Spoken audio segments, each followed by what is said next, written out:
Hello and welcome to happy cinema. ఈరోజు మనోజ్ బాజ్‌పేయి నటించిన 'inspector జండే' movie యొక్క రివ్యూ అయితే చూద్దాం. సినిమా కథ చూసుకుంటే ఈ సినిమాలో హీరో పేరు వచ్చేసి జండే. అతని ముంబై పోలీస్ డిపార్ట్మెంట్‌లో అయితే ఎస్ఐగా అయితే పనిచేస్తా ఉన్నాడు. నీతి న్యాయం కలిగిన వ్యక్తి అయితే ఇతను ఉంటాడు. ఇప్పుడు ఢిల్లీ తీహార్ జైల్లో నుంచి కాల్ భోజ్రాజ్ అనే ఒక వ్యక్తి అయితే అతని మీద చాలా కేసులు అయితే ఉన్నాడు.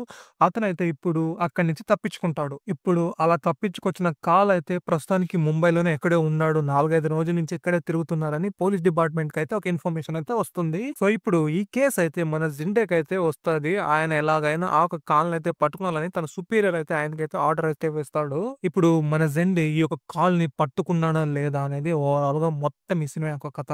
ఈ సినిమా చూసుకుంటే కామెడీ, థ్రిల్లర్ జానర్‌కైతే చెందుతుంది. సినిమా స్టార్టింగ్‌లోనే బేస్డ్ ఆన్ ట్రూ ఇన్సిడెంట్స్ అని చెప్తారు గానీ, మనకైతే కాస్త ఫిక్షన్‌లా అయితే అనిపిస్తూనే ఉంటుంది. అయితే సినిమా క్లైమాక్స్‌లో అయితే నిజమైన ఇన్స్‌పెక్టర్ జిండే అయితే ఒక క్యామియో అయితే ఇస్తాడు. సినిమా కథ చూసుకుంటే వెరీ సింపుల్ లైన్. ఒక దొంగ తప్పించుకున్నాడు. ఒక పోలీస్ పట్టుకున్నాడా లేదా అనేది. బట్ దాన్ని ప్రెజెంట్ చేసిన విధానం అయితే చాలా ఎక్స్‌ట్రార్డినరీగా ఉంటుంది. సినిమా మొత్తం కొన్ని కొన్ని కామెడీ సీన్స్ అంతే అదిరిపోతాయి. ఎంత ఫన్ అయితే జనరేట్ చేస్తాడంటే మనోజ్ బాజ్‌పేయి ఆ క్యారెక్టర్ జిండేలో భలే ఉంటాయి ఆ సీన్‌లయితే. గోవాలో చూసుకుంటే ఒకరిని పట్టుకున్నారని పోతే అక్కడ రూమ్ బుక్ చేస్తున్నప్పుడు పేర్లు చెప్పడనేటప్పుడు ఒకడైతే 'రిషి కపూర్' అని చెప్తాడు. ఆ సీన్ ఎట్లా మారుతుందని మీరైతే చూడండి. భలే నవ్వుతారు ఆ సీన్ చూస్తున్నప్పుడు మీరైతే. అంతేకాకుండా డీజీపీ అయితే ఒక ముఖ్యమైన మిషన్ అయితే జిండేకి ఇవ్వడానికైతే ఇంటికొస్తాడు. వాళ్ళ ఇంట్లో కూర్చోడానికి చైర్ కూడా ఉండదు. ఆ టైంలో అయితే చిన్న పిల్లని నడిపి సైకిల్ మీద కూర్చొని అయితే ఆ ఒక మీటింగ్ అయితే కంప్లీట్ చేస్తాడు. ఒక సీన్ అయితే ఉంటుంది. ఢిల్లీ పోలీసులొచ్చేసి ముంబై పోలీస్‌ని మీట్ అవ్వడానికి గోవాలో ఒక ప్లేస్‌లో అయితే కలుస్తారు.